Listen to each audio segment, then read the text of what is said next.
ಜೈ Hind ಪೇಟನ್ಸ್ sir, ನಂದು 10ನೇ ತರಗತಿ ಮುಗಿದೈತ್ರಿ. ಯಾವ್ದಾದ್ರು ಅಪ್ಲಿಕೇಶನ್ ಕರ್ದಾರ್ರಿ ಅಂತ ಹೇಳಿ ಬಹಳಷ್ಟು ವಿದ್ಯಾರ್ಥಿಗಳು ಕೇಳಾಕತ್ತಿದ್ರಿ. ಮತ್ತೆ CISF ಒಳಗೆ ವರ್ಕ್ ಮಾಡ್ಬೇಕಂತೇಳಿ ಬಹಳಷ್ಟು ವಿದ್ಯಾರ್ಥಿಗಳು ಕನಸು ಕಟ್ಕೊಂಡು ಕುಂತ ವಿದ್ಯಾರ್ಥಿಗಳಿಗೆ ಇದೊಂದು ಬೆಸ್ಟ್ ಅಪರ್ಚುನಿಟಿ ಅಂತ ಹೇಳ್ಬೋದು. ಇದು ಪುರುಷ ಮತ್ತು ಮಹಿಳಾ ವಿದ್ಯಾರ್ಥಿಗಳಿಗೆ ಕೂಡ ಅಪ್ಲೈ ಆಗ್ತೈತಿ. ಸೆಂಟ್ರಲ್ ಗೌರ್ಮೆಂಟ್ ಒಳಗ ಕೇಂದ್ರ ಸರ್ಕಾರದಿಂದ CISF central industrial security force ಅಂತೇಳಿ 1161 ಪೋಸ್ಟ್ಗಳನ್ನ ಬಿಟ್ಟಿದ್ದಾರೆ. 1161 ಪೋಸ್ಟ್ಗಳನ್ನ ಬಿಟ್ಟಿದ್ದಾರೆ. ಇದೊಂದು ಬೆಸ್ಟ್ ಅಪರ್ಚುನಿಟಿನ ಅಂತ ಹೇಳ್ಬೋದು. ನೋಡ್ರಿ, ಯಾರ್ಯಾರು ಇದಕ್ಕೆ ಅಪ್ಲಿಕೇಶನ್ ಹಾಕಬಹುದು, ಎಜುಕೇಶನ್ ಏನಾಗಿರ್ಬೇಕು, ಇವ್ರ ಮತ್ತ ಫಿಸಿಕಲ್ ಯಾವ ರೀತಿ ಇರ್ತೈತಿ, ಸಂಪೂರ್ಣವಾದಂತ ಮಾಹಿತಿನ ನಿಮ್ ಮುಂದೆ ತಂದಿಡ್ತಾ ಇದ್ದೀನಿ ಸ್ನೇಹಿತರೆ. ಸಂಪೂರ್ಣವಾದಂತ ಮಾಹಿತಿಯನ್ನ ಯಾರು ಸ್ಕಿಪ್ ಮಾಡಲ್ಲ. ನೋಡ್ರಿ, ಇಷ್ಟೊಂದು ಮಾಹಿತಿ ಈಗ ಶಾರ್ಟ್ ನೋಟಿಫಿಕೇಶನ್ ಮಾತ್ರ ಬಿಟ್ಟಿದ್ದಾರೆ. ಇದೊಂದು ನೋಟಿಫಿಕೇಶನ್ ನೀವು ತಿಳ್ಕೊಂಡ್ರಪ್ಪ ಅಂತಂದ್ರ ನೀವು ಅಪ್ಲೈ ಯಾವ ರೀತಿ ಮಾಡ್ಬೇಕು ಅಂತ ಗೊತ್ತಾಗ್ತೈತಿ. ಹೌದಾ? ನೆಕ್ಸ್ಟ್ ನೋಡ್ರಿ, ಅದಕ್ಕಿಂತ ಮುಂಚೆ ನೋಡ್ರಿ, ಗ್ಲೋಬಲ್ ಎಜುಕೇಶನ್ ಬನೆಟಿ ಒಳಗ RRB ಡಿ ಗ್ರೂಪ್ ಮತ್ತು ಅಗ್ನಿವೀರ ಪೋಸ್ಟ್ಗಳಿಗೆ ಈಗ ಬ್ಯಾಚ್ಗಳನ್ನ ಸ್ಟಾರ್ಟ್ ಮಾಡಿವು. ಕ್ಲಾಸಸ್ಗಳು ಸ್ಟಾರ್ಟ್ ಆಗ್ಯಾವ. ಇನ್ನು ಯಾರ್ಯಾರ ಅಡ್ಮಿಷನ್ ಮಾಡಿಸ್ಬೇಕನ್ನಾಗತ್ತರಿ ಅವರೆಲ್ಲರೂ ಬಂದ ನಮ್ಮ ಕ್ಯಾಂಪಸ್ಗೆ ಬಂದು ವಿಸಿಟ್ ಕೊಟ್ಟ ಅಡ್ಮಿಷನ್ ತೆಗೆದುಕೊಡ್ರಿ. ಫೀಸ್ ಸ್ಟ್ರಕ್ಚರ್ ಯಾವ ರೀತಿ ಐತಿ, ಇಲ್ಲಿ ಫೆಸಿಲಿಟೀಸ್ ಏನೇನೈತಿ, ಪ್ರತಿಯೊಂದು ಮಾಹಿತಿನೂ ಇಲ್ಲಿ ಬಂದು ವಿಸಿಟ್ ಕೊಟ್ರಿಪ್ಪ ಅಂತಂದ್ರ ಇಲ್ಲಿ ಕೂತಂತ ಆಫೀಸ್ ಒಳಗೆ ಯಾರು ಟೀಚರ್ಸ್ಗಳು ಕೂತಿರ್ತಾರ ಅವ್ರು ನಿಮಗೆ ಮಾಹಿತಿನ ಕೊಡ್ತಾರ. ಬಂದು ಕ್ಯಾಂಪಸ್ ವಿಸಿಟ್ ಕೊಡ್ರಿ. ಯಾವ ರೀತಿ ಐತಿ ತಿಳ್ಕೊಂಡ ಇನ್ಫಾರ್ಮೇಶನ್ ತಿಳ್ಕೊಂಡು ನೀವು ಅಡ್ಮಿಷನ್ ಮಾಡ್ಕೋಬಹುದು.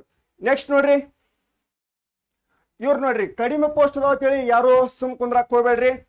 ಕಡಿಮೆ ಪೋಸ್ಟ್ ಒಳಗಿರೋದ್ರಿಂದ ನಮ್ಮಲ್ಲಿ ನೋಡ್ರಿ, 1 ಪೋಸ್ಟ್ ಇರ್ಲಿ 2 ಪೋಸ್ಟ್ ಇರ್ಲಿ ಅಪ್ಲಿಕೇಶನ್ ಹಾಕ್ರಿ. 100% ನೋಡ್ರಿ ನೌಕರಿ ಆಗ್ತದೆ. ನಮ್ಮ ಸಂಸ್ಥೆ ಒಳಗನ ನೋಡ್ರಿ, ಮಲ್ಲಿಕಾರ್ಜುನ್ ಪಾಟೀಲ್ ಅಂತ ಹೇಳಿ ಫ್ರಮ್ ಚಿಮ್ಮಡ ಊರಿನ ವಿದ್ಯಾರ್ಥಿ. ನೋಡ್ರಿ, ಕೇವಲ 220 ಪೋಸ್ಟ್ ಇದ್ದು 220 ಪೋಸ್ಟ್ ಇದ್ದು ರೀ. ಆ 220 ಪೋಸ್ಟ್ ಒಳಗ ಆಲ್ ಓವರ್ ಇಂಡಿಯಾ ಒಳಗೆ 220 ಪೋಸ್ಟ್ ಇದ್ದು ರೀ. ಅದ್ರೊಳಗ BSF ಆಗಿ ಸೆಲೆಕ್ಷನ್ ಆದ ನಮ್ಮ ಸಂಸ್ಥೆ ವಿದ್ಯಾರ್ಥಿ. BSF ಸೆಲೆಕ್ಷನ್ ಆದ. ಅದೇ ರೀತಿಯಾಗಿ ಇವ್ರ ಅಣ್ಣನ ಅಲ್ಗೊಂಡ ಪಾಟೀಲ್ ಅಂತ ಹೇಳಿ ಕೇವಲ ಕರ್ನಾಟಕಕ್ಕೆ ಎಷ್ಟಿದ್ದು ರೀ? 3 ಪೋಸ್ಟ್ ಇದ್ದು. ಕರ್ನಾಟಕಕ್ಕ 3 ಪೋಸ್ಟ್ ಇದ್ದು. ಕೋವಿಡ್ ಒಳಗ ಅವಾಗ ಏನೈತ್ರಿ, ಇವ ಅಸ್ಸಾಂ ರೈಫಲ್ ಆಗಿ ಸೆಲೆಕ್ಷನ್ ಆದ. ಅಲ್ಗೊಂಡ್ ಪಾಟೀಲ್ ಅಂತ ಹೇಳಿ ಚಿಮ್ಮಡದವ. ಇಬ್ರು ಅಣ್ಣ ತಮ್ಮ ಒಂದ ಮನಿ ಒಳಗ ಇಬ್ರು ಕೂಡ ಸೆಲೆಕ್ಷನ್ ಆದ್ರು. ಇದೊಂದು ನಮ್ಮ ಸಂಸ್ಥೆಯಿಂದ ಒಂದ ಮನಿ ಒಳಗ ಅಣ್ಣ ತಮ್ಮ ಇಬ್ರು ಸೆಲೆಕ್ಷನ್ ಆಗೋದ್ರು. ಅದೊಂದು ಬಹಳಷ್ಟು ಹೆಮ್ಮೆಯ ಖುಷಿ ಆಗ್ತದ.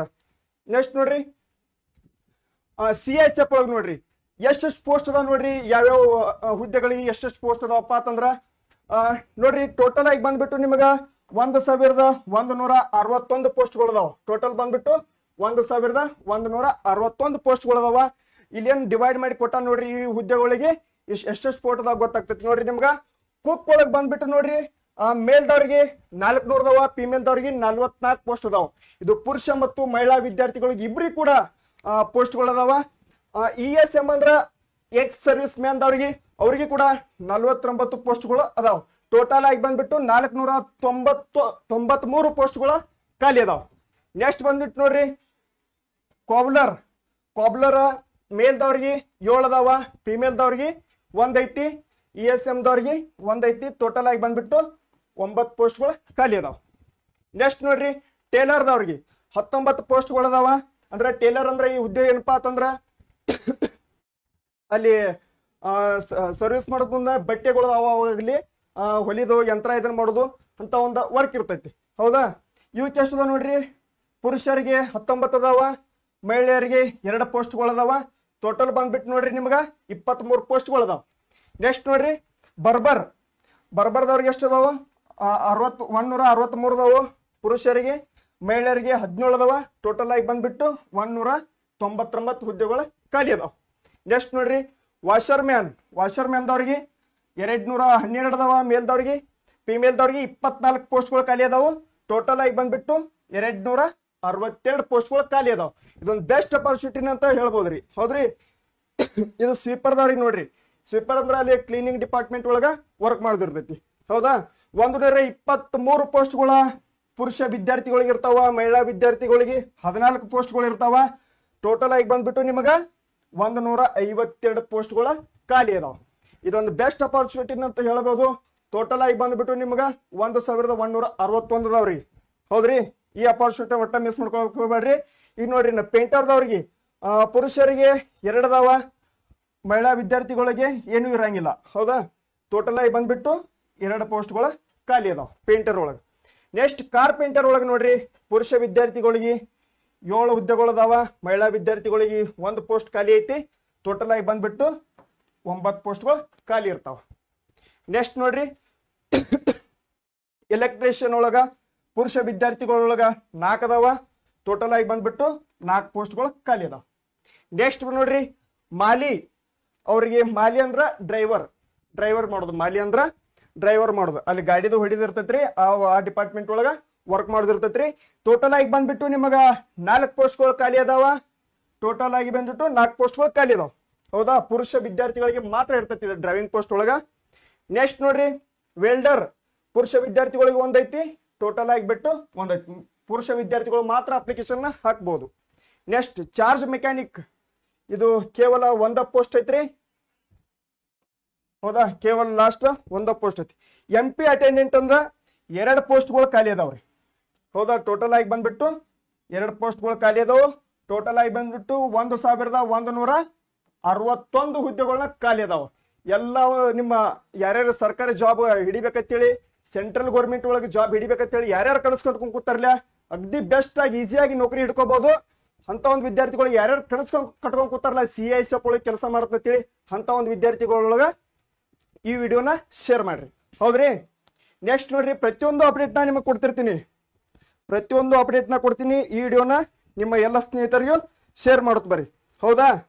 ನೆಕ್ಸ್ಟ್ ಬಂದ್ಬಿಟ್ಟು ನೋಡೋಣ್ರಿ, ಇನ್ನ ಏಜ್ ಲಿಮಿಟ್ ನೋಡ್ರಿ. ಏಜ್ ಲಿಮಿಟ್ ಯಾವ ರೀತಿ ಇರ್ತೈತಿ ನೋಡ್ರಿ. CISF ಒಳಗ CM ನಿಮ್ಮದು SSC ಯಾವ ರೀತಿ ಏಜ್ ಲಿಮಿಟ್ ಕೊಟ್ಟಿದ್ಲ, ಅದೇ ರೀತಿನ ಪ್ರೊಸೀಜರ್ ಇರ್ತೈತಿ, ಅದೇ ರೀತಿನ ಏಜ್ ಲಿಮಿಟ್ನು ಕೂಡ ಕೊಟ್ಟಿದ್ದಾನೆ ನೋಡ್ರಿ. ಮಿನಿಮಮ್ ಏಜ್ ನೋಡ್ರಿ 18 ರಿಂದ 23 ಏಜ್ನವರೆಗೆ ಇರ್ತೈತಿ. ಇದು ಜನರಲ್ ದವ್ರು ಮಾತ್ರ ಹಾಕ್ಬೋದು. ಹೌದಾ, ಜನರಲ್ ದವ್ರು ಮಾತ್ರ ಈ ಅಪ್ಲಿಕೇಶನ್ಗೆ ಅಪ್ಲೈ ಮಾಡ್ಬೋದು. ನೆಕ್ಸ್ಟ್ ನೋಡ್ರಿ, OBC ಅವ್ರಿಗೆ ಕೂಡ 3 ವರ್ಷ ಏಜ್ ರಿಲ್ಯಾಕ್ಸೇಷನ್ ಇರ್ತದ. 3 ವರ್ಷ ಏಜ್ ರಿಲ್ಯಾಕ್ಸೇಷನ್ ಇರ್ತದ. 18 ರಿಂದ 26 ವರ್ಷದ ಒಳಗಿನ ವಿದ್ಯಾರ್ಥಿಗಳು ಅಪ್ಲಿಕೇಶನ್ ಹಾಕ್ಬೋದು. ಪುರುಷ ಮತ್ತು ಮಹಿಳಾ ವಿದ್ಯಾರ್ಥಿಗಳು ಇಬ್ರು ಕೂಡ ಅಪ್ಲಿಕೇಶನ್ ಹಾಕ್ಬೋದು. ನೆಕ್ಸ್ಟ್ ನೋಡ್ರಿ, SC ಮತ್ತು ST ದವ್ರಿಗೆ ಕೂಡ 5 ವರ್ಷ ಏಜ್ ರಿಲ್ಯಾಕ್ಸೇಷನ್ ಇರ್ತದ. 5 ವರ್ಷ ಏಜ್ ರಿಲ್ಯಾಕ್ಸೇಷನ್ ಇರ್ತದ. ಇವರು 18 ರಿಂದ 28 ಒಳಗಿನ ವಿದ್ಯಾರ್ಥಿಗಳು ಕೂಡ ಅಪ್ಲಿಕೇಶನ್ ಹಾಕ್ಬೋದು. CISF ಒಳಗ ಅಲ್ಲಿ ಯಾವ ಹುದ್ದೆಗಳನ್ನ ತಾಗ ಹೇಳಿನಲ್ರಿ, ಆ ಹುದ್ದೆಗಳನ್ನ ನೀವು ನೋಡ್ಕೊಂಡ CISF ಒಳಗ ಪುರುಷ ಮತ್ತು ಮಹಿಳಾ ವಿದ್ಯಾರ್ಥಿಗಳು ಇಬ್ಬರು ಕೂಡ ಅಪ್ಲಿಕೇಶನ್ ಹಾಕ್ಬೋದು. ಇದ್ ನೋಡ್ರಿ, ಹಂಗ ವರ್ಷ ಸಾಕಷ್ಟು ಪೋಸ್ಟ್ಗಳ ನಿಮಗ ಇನ್ಕ್ರೀಸ್ಮೆಂಟ್ ಆಗ್ಲತ್ತಾವು. 2022 ಒಳಗೆ ನೋಡ್ರಿ, 2022 ಒಳಗೆ ಎಷ್ಟು ಪೋಸ್ಟ್ಗಳು ಇದ್ದಪ್ಪ ಅಂತಂದ್ರ 710 ಪೋಸ್ಟ್ಗಳು ಇದ್ದು ರೀ. 710 ಪೋಸ್ಟ್ಗಳು ಇದ್ದು ರೀ. ಈ ಸರ ಮತ್ ಜಾಸ್ತಿ ಇನ್ಕ್ರೀಸ್ಮೆಂಟ್ ಆಗ್ಯಾವ್ರಿ. 710 ಪೋಸ್ಟ್ಗಳು ಇದ್ದು ರೀ. ನೆಕ್ಸ್ಟ್ ನೋಡ್ರಿ, ನೆಕ್ಸ್ಟ್ ಇನ್ಫಾರ್ಮೇಶನ್ ಹೇಳ್ತೀನಿ ನೋಡ್ರಿ. ಶಾರ್ಟ್ ನೋಟಿಫಿಕೇಶನ್ ಮಾತ್ರ ಬಿಟ್ಟಿದ್ದಾರೆ. ಇಂಪಾರ್ಟೆಂಟ್ ಡೇಟ್ಸ್ ಅಂದ್ರೆ ಯಾವಾಗ ಅಪ್ಲಿಕೇಶನ್ ಸ್ಟಾರ್ಟ್ ಆಗ್ತಾವ, ಯಾವಾಗ ಅಪ್ಲಿಕೇಶನ್ ಎಂಡ್ ಆಗ್ತೈತಿ, ಮತ್ತೆ ಇದಕ್ಕ ಅಪ್ಲಿಕೇಶನ್ ಹಾಕಕ್ಕೆ ಫೀಸ್ ಎಷ್ಟೈತಿ, ಅದು ಕೂಡ ಸಂಪೂರ್ಣವಾದಂತ ಮಾಹಿತಿನ ಈ ನೀವು ಸ್ಕ್ರೀನ್ ಬೋರ್ಡ್ ಮ್ಯಾಗ ನೋಡ್ತಿರ್ಬೋದು. ಅಪ್ಲಿಕೇಶನ್ ಯಾವಾಗ ಆಗೈತಪ್ಪ ಅಂತಂದ್ರ ಮೊನ್ನೆ ತಾನೇ ಆಗೈತ್ರಿ, 17ನೇ ತಾರೀಕು ಆಗೈತ್ರಿ. ಫೆಬ್ರವರಿ 17ನೇ ತಾರೀಕು ಅಪ್ಲಿಕೇಶನ್. ಈಗ ಹೊಸ ಮಾಹಿತಿ ರೀ. ನೆಕ್ಸ್ಟ್ ನೋಡ್ರಿ, application starting date 5 March 2025. 5 March 2025 3ನೇ ತಿಂಗಳೊಳಗ, ಮುಂದಿನ ತಿಂಗಳೊಳಗ 5ನೇ ತಾರೀಕು ಹಿಡ್ದ ಅಪ್ಲಿಕೇಶನ್ ಸ್ಟಾರ್ಟ್ ಆಗ್ತಾವ. ಬೇಗನೆ ಹೋಗಿ ಅಪ್ಲಿಕೇಶನ್ ಹಾಕಿ ಬರ್ರಿ. ಯಾಕಂದ್ರ ಭಾಳಷ್ಟು ಸರ್ವರ್ ಬಿಜಿ ಇರೋ ಕಾರಣ ನೀವು ಲೇಟ್ ಮಾಡ್ರಿ ಅಂದ್ರ ಲಾಸ್ಟ್ ಮೂಮೆಂಟ್ನಾಗ ಅಪ್ಲಿಕೇಶನ್ ತಗೊಳಂಗಿಲ್ಲ. ಅಪ್ಲಿಕೇಶನ್ ಎಂಡಿಂಗ್ ಡೇಟ್ ನೋಡ್ರಿ 3 ಏಪ್ರಿಲ್ 2025 ಎಂಡಿಂಗ್ ಡೇಟ್. ನಿಮಗ 1 ತಿಂಗಳವರೆಗೆ ಟೈಮ್ ಐತಿ. ಆರಾಮ್ ಸೇರಿ ಅಪ್ಲಿಕೇಶನ್ ಹಾಕ್ರಿ, ಆದಷ್ಟು ಬೇಗನೆ ಅಪ್ಲಿಕೇಶನ್ ಹಾಕ್ರಿ. ನೆಕ್ಸ್ಟ್ ನೋಡ್ರಿ, ಬಂದ್ಬಿಟ್ಟು ಫೀಸ್ ಪೇಮೆಂಟ್ ನೋಡ್ರಿ, ಲಾಸ್ಟ್ ಡೇಟ್ 3 ಏಪ್ರಿಲ್ 2025 ಕೊಟ್ಟಿದ್ದಾರೆ. ಹೌದಾ, ಫೀಸ್ ಪೇಮೆಂಟ್ ಮಾಡೋದು ಲಾಸ್ಟ್ 3 ಏಪ್ರಿಲ್ 2025 ಕೊಟ್ಟನ್ರಿ. ನೆಕ್ಸ್ಟ್ ನೋಡ್ರಿ, ಎಕ್ಸಾಮ್ ಡೇಟ್ ಈಗ ಶಾರ್ಟ್ ನೋಟಿಫಿಕೇಶನ್ ಬಿಡೋ ಕಾರಣ ಇನ್ನ ಸಂಪೂರ್ಣವಾದಂತ ಒಂದು ಮಾಹಿತಿ ಇರುವಂತದ ಒಂದು ನೋಟಿಫಿಕೇಶನ್ ಬರ್ತೈತಿ. ಈಗ ಶಾರ್ಟ್ ನೋಟಿಫಿಕೇಶನ್ ನಿಮಗೆ ಮುನ್ಸೂಚನೆ ಇದೊಂದು ಒಂದು ನೋಟಿಫಿಕೇಶನ್ ತೆಗೆದುಕೊಂಡು ಬಂದಿದ್ದೀನಿ. ಸದ್ಯದ್ರೊಳಗ ಬಿಡ್ತೀವಿ ಅಂತ ಹೇಳಿ ಕೂಡ ಕೊಟ್ಟಿದ್ದಾರ. ಇನ್ನು ನೋಡ್ರಿ, ಎಕ್ಸಾಮ್ ಸಮೀಪ ಇರ್ತಾನ ನಿಮಗೆ ಅಡ್ಮಿಟ್ ಕಾರ್ಡ್ ಕೂಡ ಬಿಡ್ತಾರ. ಎಕ್ಸಾಮ್ ಸಮೀಪ ಇರ್ತಾ ಅಡ್ಮಿಟ್ ಕಾರ್ಡ್ನು ಕೂಡ ಬಿಡ್ತಾರ ಅಂತ ಹೇಳಿ ಕೊಟ್ಟಿದ್ದಾರ. ಈಗ ನೋಡ್ರಿ, ಅಪ್ಲಿಕೇಶನ್ ಹಾಕ್ಬೇಕಾದ್ರೆ ನಿಮಗೆ ಫೀಸ್ ಯಾವ್ಯಾವ ಕಾಸ್ಟ್ ದವ್ರಿಗೆ ಐತಿ ನೋಡ್ರಿ, ಎಷ್ಟೆಷ್ಟು ಐತಿ. ಈಗ ನೋಡ್ರಿ, ಜನರಲ್ ದವ್ರಿಗೆ, EWS ದವ್ರಿಗೆ ಮತ್ತು OBC ಅವ್ರಿಗೆ ನಿಮ್ಗ ಒಂದು 100 ರೂಪಾಯಿ ಫೀಸ್ ಇರ್ತದ. ಹೌದಾ, SC ಮತ್ತು ST ದವ್ರಿಗೆ ಫೀಸ್ ಇರಂಗಿಲ್ಲ. 0 ರೂಪೀಸ್ ಫೀಸ್ ಇರ್ತದ. ಫೀಸ್ ಇರಂಗಿಲ್ಲ SC ST ದವ್ರಿಗೆ. ಕೇವಲ ಜನರಲ್ ಮತ್ತು EWS OBC ಅವ್ರಿಗೆ ಮಾತ್ರ ₹100 ಫೀಸ್ ಇರ್ತದ.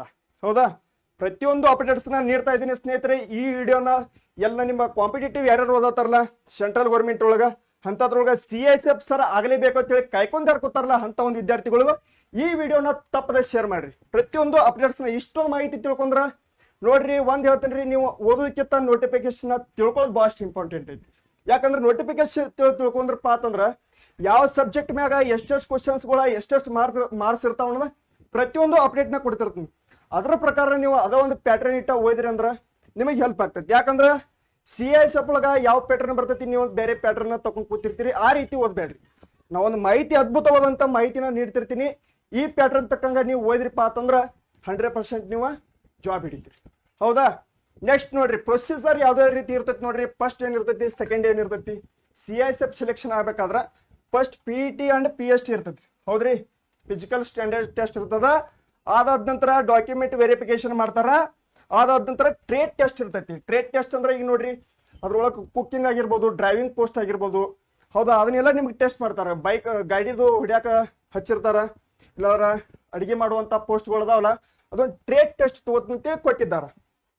ಅದಾದ ನಂತರ ಏನಿರ್ತೈತಿ, ಎಕ್ಸಾಮ್ ಇರ್ತೈತಿ. ಹೌದ್ರಿ, ಕಂಪ್ಯೂಟರ್ ಬೇಸ್ಡ್ ಎಕ್ಸಾಮ್ ಇರ್ತೈತಿ. ಆನ್ಲೈನ್ ಮುಖಾಂತರ ಕಂಪ್ಯೂಟರ್ ಬೇಸ್ಡ್ ಎಕ್ಸಾಮ್ ಇರ್ತದ. ಕೊನೆಗೆ ಏನಿರ್ತೈತಿ ಅಂತಂದ್ರೆ ಮೆಡಿಕಲ್. ಇಷ್ಟು ಪಾಸ್ ಆದ್ರೆ ಸಾಕ್ರಿ, ನೀವು CISF ಆಗ್ತೀರಿ. CISF ಆಗ್ತೀರಿ, ಇಷ್ಟು ಪಾಸ್ ಆದ್ರೆ ಸಾಕ್ರಿ. ಈ ಒಂದು ಪ್ರೊಸೀಜರ್ ಕ್ಲಿಯರ್ ಮಾಡ್ಕೊಂಡ್ರ ಅಂದ್ರ 100% CISF ಆದಂಗ್ರಿ. ನೆಕ್ಸ್ಟ್ ನೋಡ್ರಿ, ನೆಕ್ಸ್ಟ್ ಈಗ ನೋಡ್ರಿ, ಫಿಸಿಕಲ್ ಯಾವ ರೀತಿ ಇರ್ತೈತಿ ನೋಡ್ರಿ. ಮೇಲ್ದವ್ರಿಗೆ ಏನಿರ್ತೈತಿ, ಫಿಮೇಲ್ದವ್ರಿಗೆ ಏನಿರ್ತೈತಿ. ಭಾಳಷ್ಟು ಸಿಂಪಲ್ ನೋಡ್ರಿ, ಭಾಳಷ್ಟು ಏನು ಕೊಟ್ಟಿರಂಗಿಲ್ಲ. ಮೇಲ್ದವ್ರಿಗೆ ಹೈಟ್ 170 ಸೆಂಟಿಮೀಟರ್ ಇರ್ಬೇಕ್ರಿ. ಕಡ್ಡಾಯವಾಗಿ 170 ಸೆಂಟಿಮೀಟರ್ ಇರ್ಬೇಕಂತೇಳಿ ಕೊಟ್ಟಿದ್ದಾರ. ಮೇಲ್ದ ಪುರುಷ ವಿದ್ಯಾರ್ಥಿಗಳಿಗೆ 170 ಸೆಂಟಿಮೀಟರ್ ಇರುವಂತ ವಿದ್ಯಾರ್ಥಿಗಳು ಮಾತ್ರ ಅಪ್ಲಿಕೇಶನ್ ಹಾಕಬೇಕಂತೇಳಿ ಕೊಟ್ಟಿದ್ದಾರ. ಇಷ್ಟು ಮಾತ್ರ ಹೈಟ್ ಹಿಡಿತೀವಿ ಅಂತೇಳಿ ಕೊಟ್ಟಿದ್ದಾರ. ನೆಕ್ಸ್ಟ್ ಫಿಮೇಲ್ದವ್ರಿಗೆ ನೋಡ್ರಿ 157 ಸೆಂಟಿಮೀಟರ್ 157 ಸೆಂಟಿಮೀಟರ್ ಹೈಟ್ ಫಿಮೇಲ್ ವಿದ್ಯಾರ್ಥಿಗಳು ಅವ್ರಿಗೆ ಎಷ್ಟು ಹೈಟ್ ಇರ್ಬೇಕಂತೇಳಿ ಕೊಟ್ಟಿದ್ದಾರ. ಆಮೇಲೆ ಮೇಲ್ದವ್ರಿಗೆ ಚೆಸ್ಟ್ ನೋಡ್ರಿ, ಮೇಲ್ದವ್ರ ಚೆಸ್ಟ್ ಎಷ್ಟು ಇರಬೇಕು, 85 ಸೆಂಟಿಮೀಟರ್ ಇರ್ಬೇಕು. 80 ಇರಬೇಕು. ಅದನ್ನ ಎಕ್ಸ್ಪೆಂಡ್ ಮಾಡಿದಾಗ 5 ಸೆಂಟಿಮೀಟರ್ ವಿಸ್ತಾರ ಆಗ್ಬೇಕು. ಹೌದಾ, ಎಷ್ಟಾಗ್ಬೇಕ್ರಿ, 85 ಆಗಿರ್ಬೇಕು. 80 ಇಂದ ನಾರ್ಮಲ್ 80 ಇರ್ಬೇಕ್ರಿ. ಅದನ್ನ ಎಕ್ಸ್ಪೆಂಡ್ ಮಾಡಿದಾಗ 85 ಸೆಂಟಿಮೀಟರ್ ಆಗಿರ್ಬೇಕು. ನೆಕ್ಸ್ಟ್ ನೋಡ್ರಿ, ರನ್ನಿಂಗ್ ಯಾವ ರೀತಿ ಇರ್ತದ. ಮೇಲ್ದವ್ರಿಗೆ 16 ಮೀಟರ್ ರನ್ನಿಂಗ್ ಇರ್ತದ. 6.5 ನಿಮಿಷ ಟೈಮ್ ಕೊಟ್ಟಿರ್ತಾನೋ ಆರಾಮ್ ಸೇರಿ ರನ್ನಿಂಗ್ ಕ್ಲಿಯರ್ ಮಾಡ್ಕೋಬಹುದು.